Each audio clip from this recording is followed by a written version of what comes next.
세수 결손 부분을 지방교부세, 지방교육재정, 교무금, 미지급을 통해서 해결하자 의견을 낸 사람이 누구냐고요. 그거 맨 처음 내신 분 있으면은 자신 있게 저쪽에 가서 좀 서서 기다려 주세요. 헌법 위반, 그 다음에 법 위반 이런 얘기 나오는 거 알고 계시죠? 헌법재판소에서 권한쟁의 심판 지금 진행 중인 거 알고 계세요? 그 부분 제가 파악하지 못했습니다. 그걸 몰라요? 맨 처음 이 아이디어 낸 사람 누굽니까? 기재부의 어느 국장인가요? 대통령실 의견입니까? 누굽니까? 자랑했으면 손 들어보세요. 상을 좀 받아야 되지 않나요? 알고 계세요? 부총리? 저희가 네. 세수 결손 대응 방안으로 지방교부세, 지방교육재정교구부 미지급을 통해서 대응하자라는 의견을 낸 국이 어느 국입니까? 기재부에? 국고국인가요? 재정정책국인가요? 어디입니까, 차관님? 그 부분은 뭐 특정국에서 어디입니까? 아이디를 냈다기보다는 그거 낸 분- 전반적으로 자, 간부회의에서 이야기가 된 걸로. 그거 맨 처음 내신 분 있으면은 자신 있게 저쪽에 가서 좀 서서 기다려 주세요. 헌법 위반, 그 다음에 법 위반 이런 얘기 나오는 거 알고 계시죠? 헌법재판소에서 권한쟁의 심판 지금 진행 중인 거 알고 계세요? 그 부분 제가 파악하지 못했습니다. 그걸 몰라요? 헌법재판소에서 권한쟁의 심판, 공무원이 헌법 위반하면 어떻게 됩니까? 법 위반하면 어떻게 되죠? 당연히 위반하면 안 된다고 생각합니다. 안 된다는 정도가 아니죠. 헌법 위반하면 공무원 탄핵돼야 되지. 징계받아야 돼요. 형사적으로 법 위반되면 공무집행 방해, 허위 공문서 작성, 직권남용, 권리행사 방해, 형사 처벌됩니다.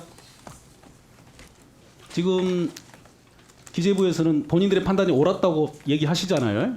예, 그렇습니다. 그럴 수는 있습니다. 그러면 그게 옳지 않았다라고 결론이 나면 책임을 져야 돼요. 그래서 물어보는 거예요. 맨 처음 이 아이디어 낸 사람 누굽니까? 기재부의 어느 국장인가요? 아니면은 우리 1차관 이전에 용산에 있었죠? 예, 그렇습니다. 대통령실 의견입니까? 누굽니까? 자랑했으면 손 들어보세요. 잘한 의견이니까 상을 좀 받아야 되지 않나요? 누굽니까? 저희 기재부 전체적인 정무적인 판단이지. 그럼 누구 전체적으로 특정- 다 책임질 거예요. 예, 예, 그렇습니다. 헌재에서 권한쟁의 심판 지금 진행 중인 거 장관 알고 계세요? 제가 지금 와가지고 죄송합니다. 국회에 자 같이 들으세요. 국회에 낸 서면에 네네. 허위 내용이 있으면 됩니까 안 됩니까 장관? 네, 안 됩니다. 안 되죠. 네. 얼마 전에 전직 대법원장이 검찰에 비공개 소환 조사 받았다는 언론 기사 보셨습니까? 네. 차관 보셨어요? 1차관? 못 봤습니다. 2차관 보셨어요? 네, 맞습니다. 어떤 내용인지 아세요? 2차관? 뭐 전직 대법원장께서 국회에 제출한 자료에 뭘 잘못 썼다는 걸로 국회에 조사를- 제출한 자료에 허위 내용이 있었다고 고발을 누가 했는지 아세요? 고발 주체. 그것까지는 파악을 못했습니다. 당시에 국민의힘이 했다고 기사에 나왔을 겁니다. 국회에 낸 결산 관련한 내용에 허위가 있으면 허위 공문서 작성과 동시에 공무집행 방해 혐의를 받을 수 있고 지금 전직 대법원장도 조사받고 있다는 내용을 부총리하고 차관들 뒤에 국장들께 말씀드립니다. 아까 우리 김영환 의원께서 말씀하신 부분도 그렇고 다른 부분에 대해서도 마찬가지라는 의견을 드려요.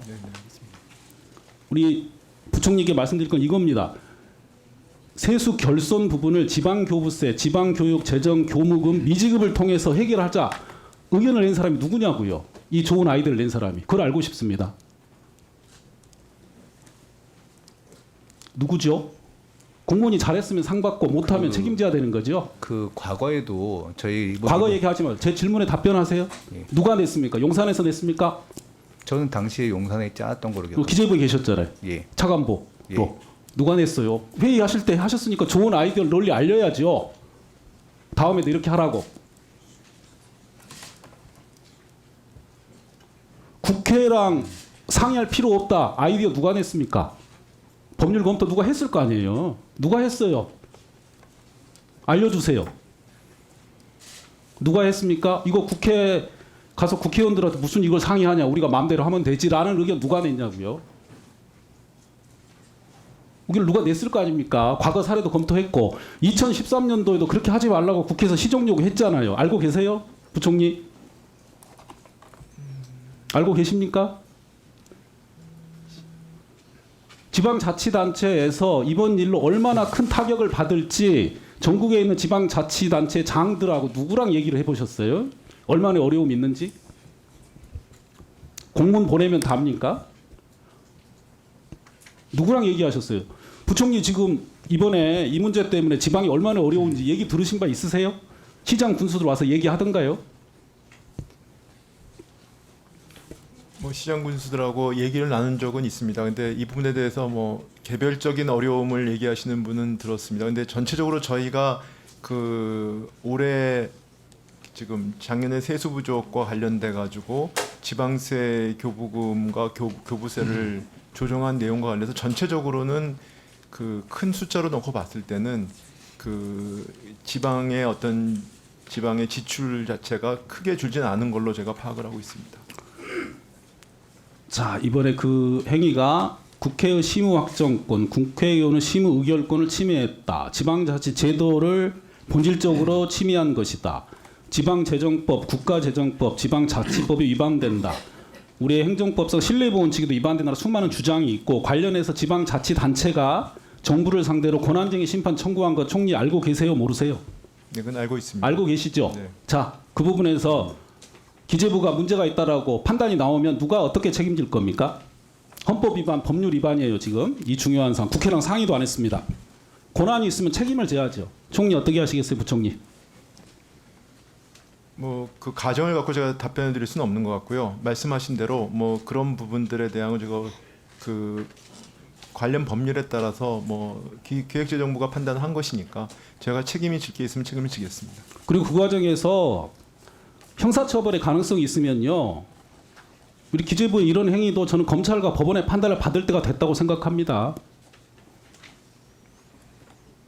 안 그러니까 마음대로 하시잖아요. 아이디어 누가 냈겠죠. 헌법에 있는 국회랑 상의하고 지방자치제도의 본질을 논의하려면 당연히 지방자치단체랑 상의해야 되는데 아무 상의를 안 했습니다. 거기까지 그럴 수 있어요. 자, 그 다음 문제는 책임을 져야죠. 그 책임을 어떻게 질 것인지에 대해서 총리, 부총리께서 잘 판단해 보신 다음에 오후 답변 때 한 번 더 대답해 주시기 바랍니다. 네, 알겠습니다.